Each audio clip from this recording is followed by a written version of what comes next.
Alright, video explainer for problem number 5. In this case, we're looking at a closed system with a frictionless track, so we can ignore outside forces. In this case, we're looking for the initial momentum of the two-block system. So we're looking for momentum initial, which is PI, and then that is going to be equal to the mass times the velocity that we're moving. In this case, m.2, as I've squared off here on this little diagram, is at rest. It has mass, but it's not moving. So anytime we have a mass, in this case we can even write out 15, but with a zero velocity, anytime 0 is 0. So there's no momentum in the m2 mass. However, m1, prior to the collision, has momentum. It has speed. In this case, it is a mass of 5.9 kilograms, and that's going to be multiplied by its velocity, which is going to be 13.0 meters per second. So in this case, our P initial of the system here is going to be a smallish 76.7 kilograms per meters squared. Kilograms meters seconds. I keep trying to square it for some reason. Okay. And in that case, we can also go back to Pearson, and in this case, Pearson does say that this is correct. So now we're looking at the final velocity.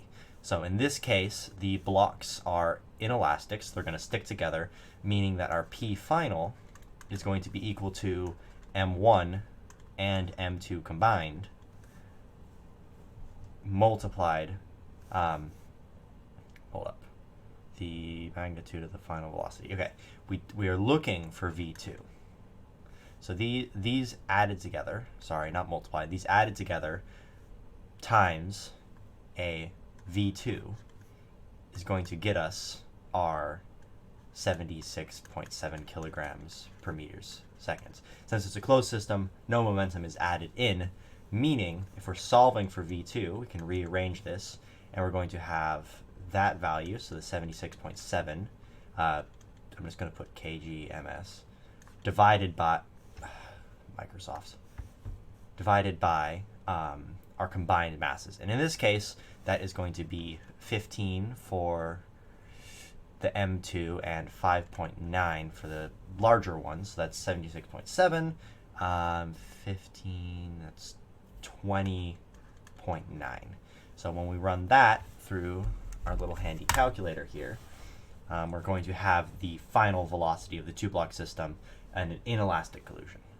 So that's going to be 76.7 divided by 20.9. Excellent. So that is going to be, I'll just erase some of these numbers here just to make it, clean it up a little bit. That is going to give us a final velocity, a V2. It's going to be equal to, we're going to call it check what Pearson recommends, 3.67. We're going to do 3 sig figs, 3.67. I know it kind of ran out of the box there. Just make that box disappear later.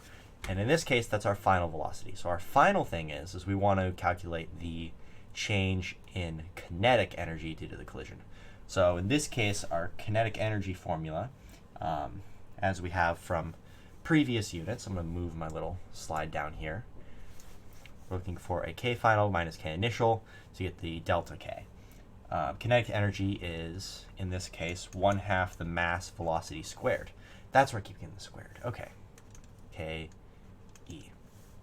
So for our initial system, we just have to look back up at the things that we calculated. So for our K initial, that is going to be equal to, call it 1/2 multiplied by the mass. In this case, the M2, once again, isn't included in our calculations because the M2 has no momentum, meaning it has no kinetic energy. It's all potential.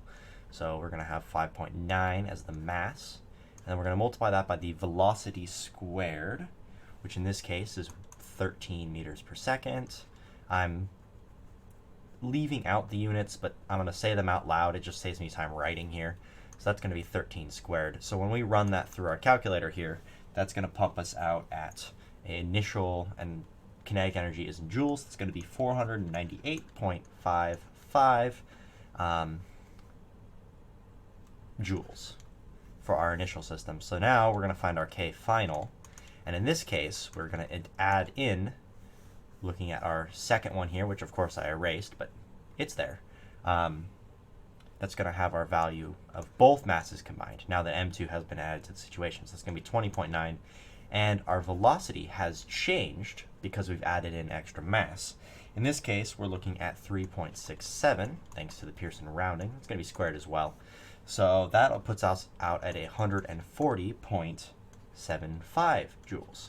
So in this case, with our final minus initial, there's going to be a loss in the system. So we are going to have a negative. So we're going to have, kind of wrote them backwards, but we move this down a notch. Our K final minus our K initial. We'll plug these values in. Obviously, we have our initial here, final here. That's going to be negative. Negative 300, and we're going to round it. So that's going to be negative 358. 358 joules, meaning that that many joules are lost due to the collision between values. So that is our final answer here for problem number 5.